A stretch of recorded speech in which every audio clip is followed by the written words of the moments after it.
I'm going to look at carrying out a basic clean in this video. So I've opened the app, the Roomba Combo app. You see this screen.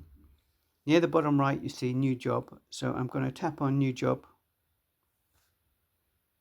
You can clean everywhere, as you can see at the top, or you'll see below that map and then a list of rooms. These are ones I've set up previously. If you tap on, for example, the living room, you'll get this grey area with 3 symbols on it.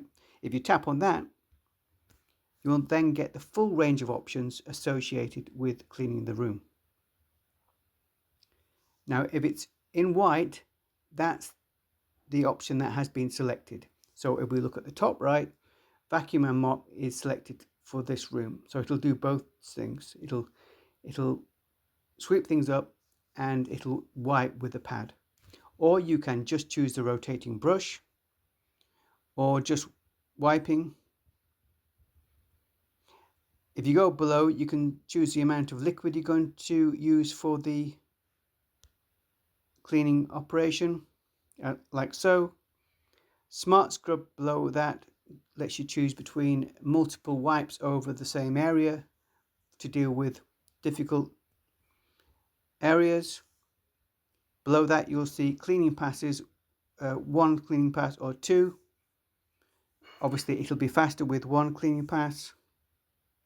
And then at the very bottom you can choose to wash the pad after doing this room. It'll normally wash the pad when it's finished an entire job. If you say, for example, asked it to clean the entire floor, but you can ask it to clean the wash pad after just 1 room if you think it's going to require it. So then you swipe down to get away from those options after you've chosen the option you want. I'm just choosing the sweeping option on this occasion. And then we're back to this screen, and you can just tap on Start Now to commence the operation. That's all for now. Thanks for listening.